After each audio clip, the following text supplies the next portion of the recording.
Terrific. All right, now we have our next item, information update on the 2020-2021 school reopening plan. Dr. Singh. You bet. Happy to do it. So let me see about sharing my screen here, everybody. And how about that? Yay. Is that right? Working for everybody? Perfect. Okay. A lot of practice. Okay, I think we might just have it right here. And it actually should be on your screen, too. Okay, everybody. Well, thank you. Mrs. Stillman, governing board members, thank you for being here tonight. This is an update to the last plan that I was able to provide for you. And I really appreciate the acknowledgement of the work that's gone into our planning. As you know, we've had over 100 people working with us over a long period of time to develop our plans, but they're not for naught. We know that all of the thinking that we have done carefully over the last 8 to 10 weeks will contribute beautifully to our plan to reopen. I want to share with you the governor's order and recommend to you that and ask you to take action tonight that we will open our schools in an online format 100% on August 17th. But I do want to give you an overview of what the governor's order, just high-level picture of what the guidance is, and then share with you what our next steps are going to be and how we want to go about moving forward with getting our schools open. So these are the 5 priority areas that the governor has outlined in his new order to provide guidance and direction to schools. The first one is safe in-person school based on local health data, so we're going to talk about each one of these briefly. Then we'll look at the strong mask requirements, the physical distancing requirements, the regular testing and dedicated contact tracing that's going to be a part of school life for us. And then finally, the last component, which is the rigorous distance learning, which we are in full support of, and I'm so happy to see the governor and the legislature outline very clear criteria for what is expected during our distance learning model when we open. So let me just briefly touch base on each one of these, and I'll spend a little bit longer at the end talking about our plan. So the first priority for the state of California is that we open schools in a safe in-person way based on local health data. That local health data is currently guiding why we cannot reopen. So it means that as you've all mentioned a little bit, in case anyone who's listening doesn't know the details of this yet, that schools located in counties that are on the monitoring list in the state of California may not physically open until their counties have come off that monitoring list for a consecutive 14 days. So right now, San Diego County is on that monitoring list, and we know that data in San Diego County with regard to the spread of COVID-19 is not moving in the right direction. And it certainly isn't moving in the right direction in Fallbrook either. Today we're at 221 cases in Fallbrook, and so it's your comments about the role of adults to be really doing what we can to slow the spread and stop the spread of COVID-19 is incredibly important, and it is everywhere. But schools are going to be dependent upon what adults do in this process. So we want to encourage everyone to keep doing that. But us moving to online-only opening is grounded in this piece of criteria right here. And I'll talk a little bit more about that in just a second. In addition, the other priority areas that the governor outlined were a few other things that we won't really get into a lot of detail, but I just wanted to give you just a broad sense of the 5 areas that he's prioritized. The second one is in having a strong mask requirement for anyone that's entering the school once we open schools. We know that what we're going to be looking to do is that all staff and students in 3rd grade and above will be required to wear a mask or face covering when they are in school. Students in kindergarten, TK through 2nd grade and below are strongly encouraged but not required, and that students will be provided face masks at school should they not have one. That is a shift in what the public health guidance was for schools the last time we spoke, and so I wanted to make sure we mentioned it here. Are there any yes. exceptions to that? There are medical exceptions to that, Mrs. Young, yes. And so we will work with families and parents whose children have medical exceptions or adults who have medical exceptions to that. Not just because they don't want their kids to wear masks. Not just because they don't want their kids to wear masks. Yeah, masks will be required for 3rd through 12th grade students in the state of California, should they come back to school. And that's a big step, I think, from recommended to required. Yes, it is. Strongly encouraged in the primary grades up to 2nd grade, but required for all adults and children in 3rd through 12th grade. So we'll be working with that. You know, when we get closer to having children come back to school, we'll work on that. The third area is in the physical distancing requirements. I thought I'd mention that. The physical distance requirement is basically the same with regard to 6 feet, adults 6 feet from each other, but also 6 feet away, adults 6 feet away from children. That is what we had been planning for, is the teacher's desk 6 feet away from the children, and that is going to be a requirement that remains. The one thing that is also remaining is that it's as practicable for students to be 6 feet apart from each other. There is not a mandate in the state of California now for children to have their desks, for example, 6 feet apart, only to do that as practicable, but not required. Of course, we want to always be maximizing space between children, but as far as the desk requirement, that is not in place at this time. And then lastly, anyone who's coming to the school needs to have a health screening, and that staff and students are going to be, as we would expect, isolated and sent home should they be displaying either a fever or symptoms. And that is a plan that we've had in place all along, which is the health screening requirement and the temperature checking. We are going to play a much greater role, though, in what is the next area, the 4th priority area for the governor, and that is in the regular testing and dedicated contact tracing for outbreaks at schools. The governor has outlined how the state of California is going to be supporting schools and local public health in how to regularly test staff and students in schools. I mention this to you now, not that I know a lot about it yet, but that it will be a part of our school life, which is testing staff members and students to some degree and in some fashion at some regular interval. You can imagine that is something that we're going to have to learn a lot about and really get a lot of guidance from our nurses and from public health professionals, but we're really watching to see how this is going to evolve and how funding and support resources from the state of California will funnel to schools and counties in order to accomplish this task.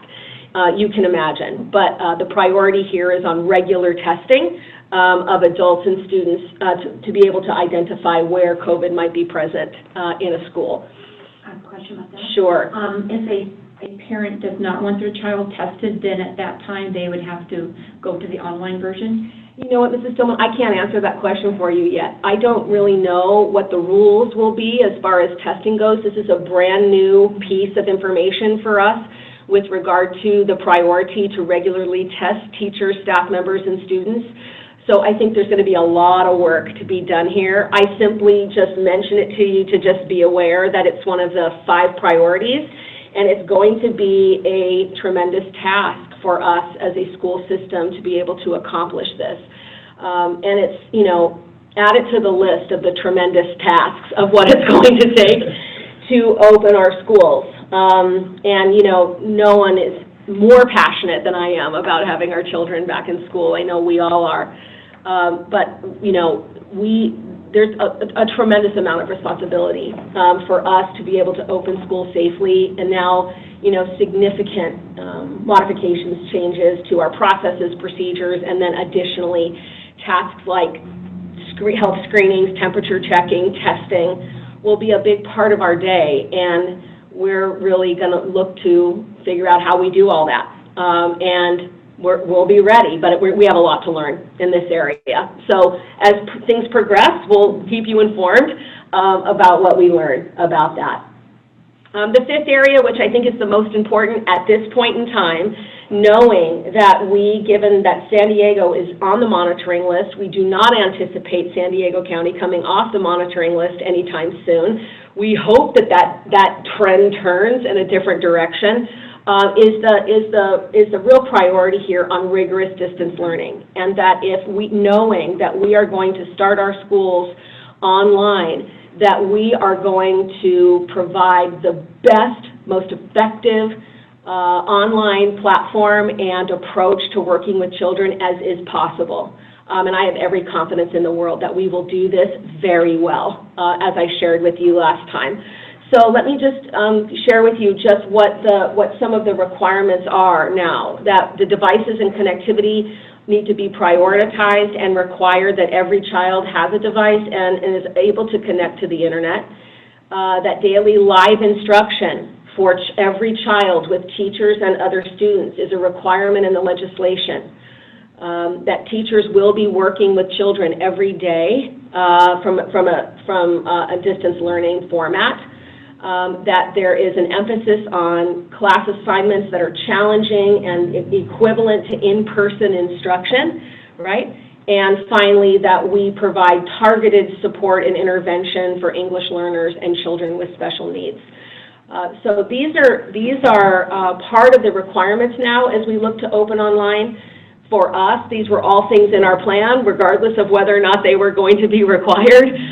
We know that we want and are committed to creating a very high-quality online experience for the kids, until we can get them back in school. But we can anticipate that we will be moving from an online to potentially back to in-person, maybe blending, like slowly easing in, getting kids in, and then potentially in time, given health data, that we may have to close and go back online again if San Diego goes back on the watch list, or monitoring list. I hate to call it the watch list, the monitoring list. So because of that, we're very, very committed to doing the things that we shared with you in our original plan when we thought we needed to go online. So while you can see here in the picture of this state of California, there is our little county right down there at the bottom, along with all the other counties that you see in orange, where until all of these counties come off the watch list, students will be in online instruction.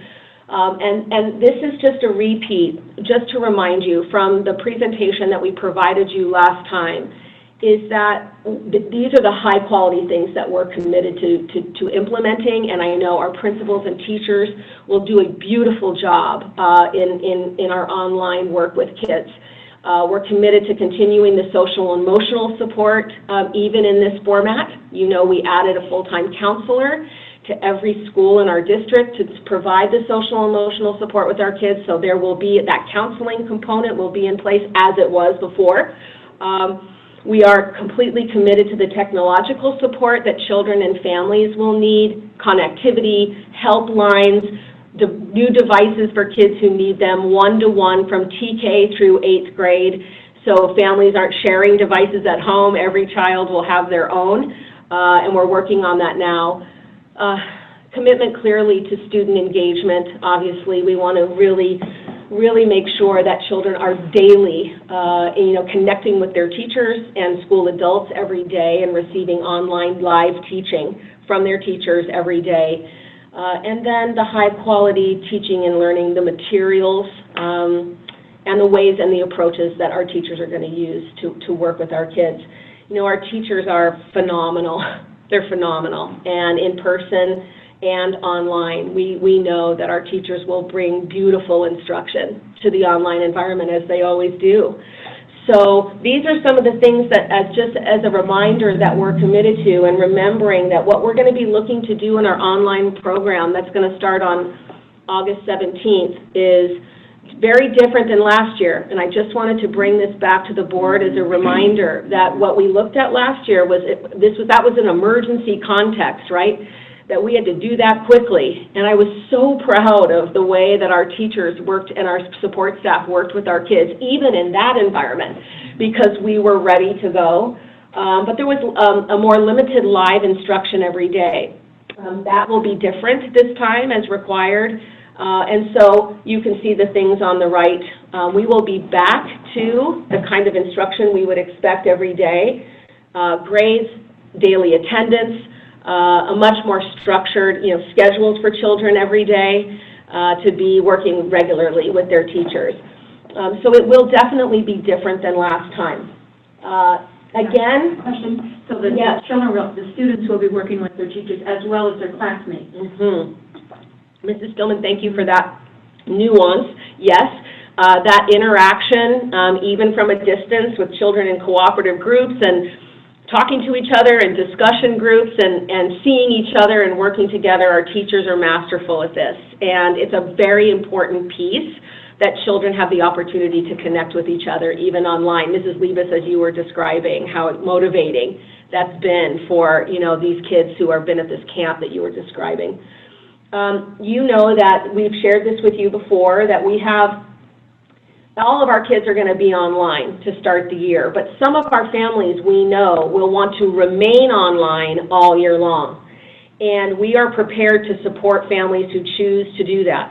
And that's what this slide is describing to you, is just as a reminder. So we'll have a group of kids who we know are going to start online, but they're going to stay in that environment.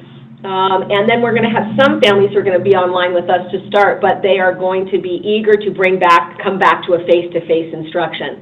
Those kids will be in different classes in their schools than the kids whose families want them to be online all year long. May Ellis is the exception for us to maintain a dual program. We're still working on that. That points to your question from last time. But we also want people to remember that we've always had a really wonderful homeschool program that is taught by parents, for parents who've been teaching their children. All along, that program remains. We're going to be there to support that program, actually, with some beautiful new curriculum that is going to be available for parents. But our online program, we anticipate that we will have families who will want to remain online all year long. So those will be the two choices, whether you're taught by parents or you are working with a classroom teacher. It will be your teacher all year long online, right? Or your parent will be your teacher all year long, right, online. And then everyone else is going to be, in classes at their school. While they may be starting online with us, the goal is that they'll come back face-to-face when we're able to reopen schools, should we be allowed to do that. So does that make sense to everybody? Okay. I'm just a little confused about this. So everybody's going to start online, and then if some families choose to keep their student home, will they be moved to a different class then? No. Everybody else goes back to school? Yeah, no, Mrs. Liebes, it's a good question. So our goal here is, what I'm going to share with you is what's coming next, is tomorrow or the next day, a survey is going out to our parents again, which will be a required survey for everyone to tell us what their plan is. We need to know from parents now. If they plan to stay online all year long, they're going to be placed in a class to stay online all year long so that they have the same teacher all year, because we can't have kids bumping in and out of all these for their own sake. We can't have that. The rest of the kids would be in what we would call, they're going to be our face-to-face kids eventually, right? But they're going to start online because health data won't allow us to open. And we want them to be in a class with a teacher consistently all year long. Does that make sense? Yeah, and so the follow-up question, that teachers, they'll either be teaching online, at first they'll all be teaching online, Yes. and then they'll either be teaching online or in person. Or they'll be coming back. Expecting teachers to do both. No, we are not. And in fact, that's what we're trying to avoid. And it's why that information from our parents is so important. We don't want our teachers to having some kids staying online and some kids coming face-to-face. I mean, that is an impossible task to ask a teacher and a school to do. So we'll be surveying our parents and really planning carefully for this. But there's going to be 3 options. No, Patty, there's just, Mrs. Young, there's just 2. Well, unless you're homeschooling. Homeschooling. Yes. Taught by your mom or dad. Long-term, long-distance. Yes. learning, or the Face-to-face. Who knows what? Come back. Yeah, Patty, that's right. Thank you for that. Homeschooling is kind of this unique program over here. So yes, not most of our families don't do homeschooling, but we may have more this time that may want to do that, whose parents may want to do that. Mrs. Lieber? I was just going to say, so when you're building classrooms, you're building them to go back online, to go back to school. In those schools, we are, yes. So you're going to build a class so that that's who their teacher will be, and that's the school site they will be. Yes, that's correct. That would be very cool. That's why I asked that question about these children will already have this interaction with their classmates. Yes, and so they And they'll be so thrilled to see each other Yeah. in person, but they would have already developed relationships. They'll actually know what their teacher looks like. That's right. before That's the math exactly goes right. on. That's exactly right. You can just see, though, I mean, if you really start to get down this rabbit hole of seeing how complicated this gets, which is why we are asking you to take action tonight. We have to make a decision and get going in a direction that affords us the time to do the very complicated work that has to happen between now and the start of school. You know, it's been one thing for us to live in indecision for the last 8 weeks, right? We've been planning all of these possibilities. We've done all the possible thinking and planning we can do, but now we have to make a decision and we have to get going. It's going to take us the next 4 weeks working furiously to get everything going and in place so that our children can start online with their teachers. We create a foundation for them of a really robust, high-quality online experience. They're going to have their same teacher so that when we can come back, blend in, we'll see what that looks like, what the public health data will allow.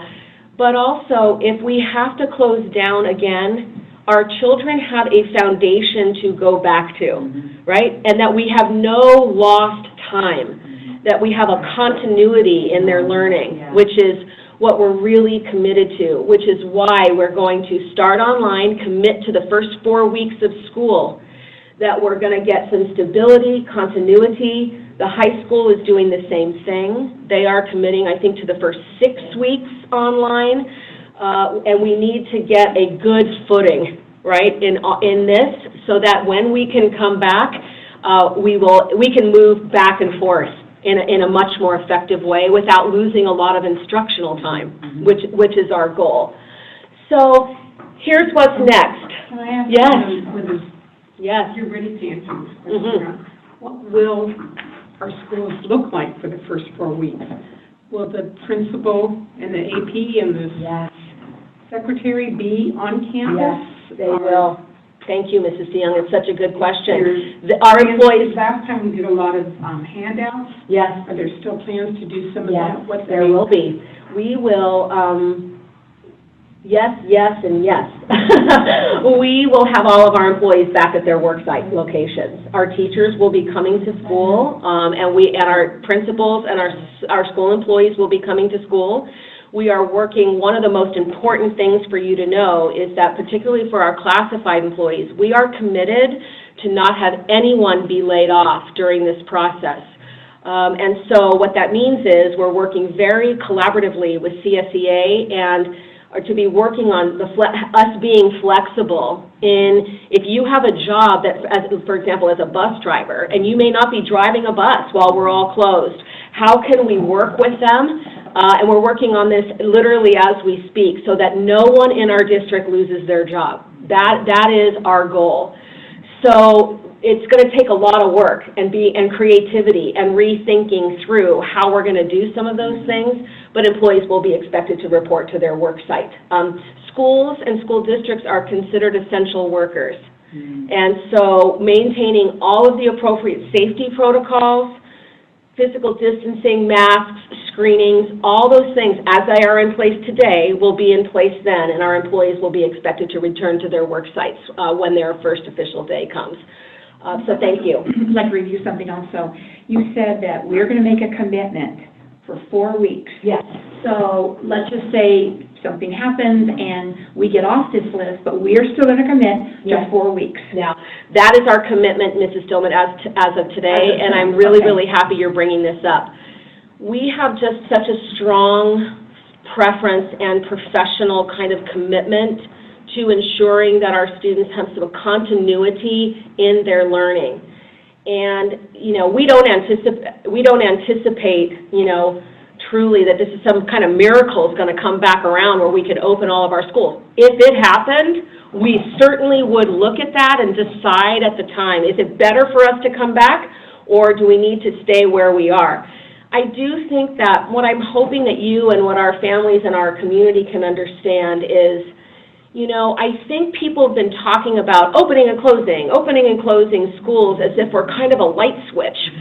And I think that people need to really understand the complexity of what we're attempting to do. You know, running a school district is a very, very complex organization with many, many complex moving parts. We are an employer of 800 people. We support the learning of 5,000 children. And so you can imagine that the plan to come back will take us a teeny bit of time. Right now, all of our energy is going to be focused on a high-quality online experience. We can't be good at everything. We really will be good at everything eventually.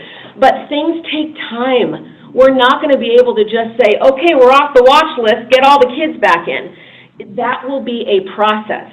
And so what we're committed to is saying to everybody, our goal is to stay 4 weeks. The high school is doing the same thing. We want families to be able to count on that stability as well.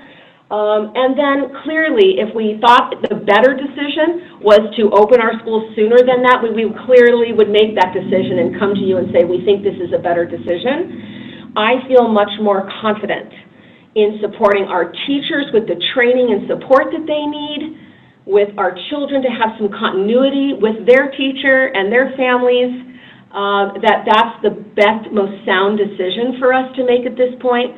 But there's some other things that we're going to be working on in between. So that's what I want to share with you now. And it's almost better in a way, because if we did start person to person and then had to shut down, there would be this learning curve for the kids. That's right. Now they're going to have that, and Yes. you know, God forbid we did have to shut down in, say, January. That's right. They'll just say, remember what That's we right. did in September, and kids will remember then. That's So right. It's such a good point. because last time I was asking about the subs and how are we going to do all that, well, now everyone will be trained. The That's right. teachers will know how to get a sub, et cetera. There's so Kids can go many back on it, things. so. Yes. And I foresee the first week of school, it's like a virtual tour of their classroom. Yeah. And this is the desk, and this is, you know, where we're going to have Yeah. libraries, this is our You know, playground. the kids meeting each other, you know, and in the really creative ways we know our teachers will do that. I have a question there too, because I work with high schoolers. I worked with, 300 kids, I didn't get to see any faces. We can't, can you make them? I'm not sure what you mean. They'd put up a, Oh, an icon or whatever. Mrs. Maston, I'm not sure, that has not been our experience here, The kids so, want it, yeah, that's not been our Yeah. experience, but we'll definitely, you know. Oh, you'll need the whole family and the pets and everything. That's right. You know, maybe the best is the, little kids, younger children. Let's, it's the last day, I want to see their faces, she said, we I can't. know, well, gosh. So, no, that hasn't been our experience yet, but, so here's what's coming next for this team, for you. Okay. Working on here, yeah. The next thing is a new parent survey. That's going to be going out next, because we need to know, do parents plan on online learning all year, or are they planning to come back face-to-face when we can safely reopen? That's one of our most important things. And excuse me, are these existing parents? or Yes. Students that have already registered, but they have not yet been in our district? They'll be everybody. Mrs. Stillman, we need to know from every single person who's planning to bring their kids back what their preference of the program is going to be. So it'll be everybody. How did our kindergarten registration go? Pretty well, actually. Yeah, our parents were really great. Remember, we started that a long time ago, so we know who our kindergartners are coming in. But there'll be special attention paid, particularly to those little ones, right, that can't start with us face-to-face. So all of those things need to be planned for right now. The other thing I want to let you know that we're really, in the next 4 weeks, these are our priorities. The next one is that planning for childcare options. So tomorrow we have a planning meeting with the director of the Boys and Girls Club, Allison Barclay, with her team and our team to talk about what are going to be the childcare options for families in our community whose parents need to work, and how can we work together with them to create multiple locations of where we might be able to use some of our school facilities possibly to have a pop-up childcare or an essential childcare for families who have to work and need childcare for their kids. That's the next huge big task that we're working on, because we need to support our families and our employees in this way. The next is resources and training for our teachers. We have a lot of work that we need to do to provide the really high-quality professional development for our teachers and our support staff, and helping them learn and see some of the new resources that we're purchasing for them to help them be more effective online. So that's what we're working on also. And then lastly is replacing Chromebooks that are broken, ensuring every child in the district has a device, every child has access to the internet. We're also going to be really focused in on that. So you can see these three things right here over the next 4 weeks is really what's going to be really top of mind. And you mentioned childcare for in-town students.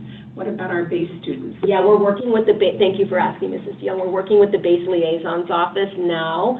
This is something that Mr. Billingsley is taking on, and to be working with the Marine Corps Camp Pendleton for their Child Development Center program. We learned that sometimes there's limited access, that there's a waiting list oftentimes for that particular program. There has in the past. So we're going to just try to get creative in how we can help with that for our families who are living and working aboard Marine Corps Base Camp Pendleton. But that's in the process too. Yeah, not just the Boys and Girls Club. So thank you for reminding me about that. And then lastly, determining the staffing for our schools. Once we figure out which families are going to stay online and which families are wanting to come back face-to-face, then we have to work with our staff to assign staff members to those assignments.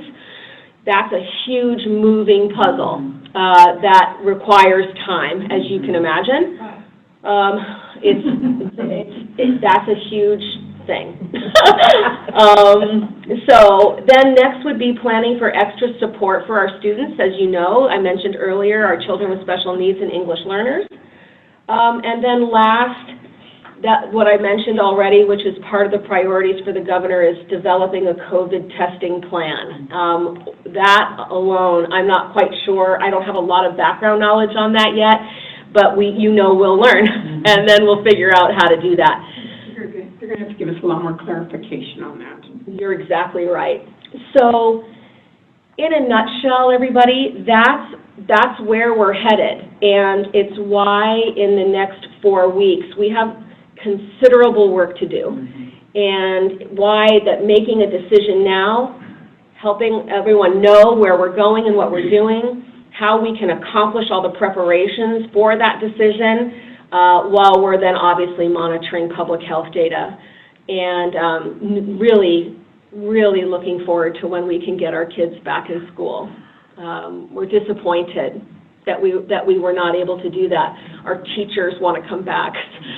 Everyone wants the kids back, but we are committed to doing this in a way that really focuses on and is committed to the safety of our students and our employees. And so we think that this is the best decision for our school district right now. And then we're going to continue to communicate with you, and then people in the community and our employees as well. We try to be very communicative with everyone to let them know what we're doing. The last thing, Mrs. Dillon, and then I'll stop talking. The last thing I would mention, everybody, is we can completely anticipate that there are going to be people who are not happy about this. And we know that there's a very wide-ranging thoughts about return to school, don't return to school. And I've said this to you before. One of the challenges for us as school leaders and as educators is that we are right smack in the middle of a very wide-ranging notion about whether or not schools should do this, schools should do that, schools should do this thing, schools should do that thing. And it's a hard position for schools all over this country to be in today. I want to reassure you that you have an exceptional team of people who are planning for only the best for our kids, no matter what format we're in. But we do believe that this is the best course of action in order to be able to do what we do really well. We need to be prepared, and we need the time to be prepared. And we can't treat this like a light switch. We're not going to just be able to flick this thing off and on and, open the door and go shopping at Ralph's. It's just not like that, right? It's just very complex, and we'll keep you informed as we're moving forward, but that's where we are today. So thank you, Mrs. Stillman, you're welcome. Any questions of Dr. Singh that hasn't already been? I just want to say that you did everything you could to open. And that We was so did. impressive. We And did. we had a wonderful, 20 or 30-page document with every key person in the school that was a leader working on a plan. Yeah. So this is not your choice, really. This is a mandate. Yeah. So I just want to make that clear, Yeah. that you're trying to move forward with instruction from our governor. You had a wonderful plan, and it's wonderful that you've been able to pivot. So Yes, thank you. You're welcome. Thank you for that. Thank you so much. Can you provide us with a PDF of the presentation? You bet. Happy to do that.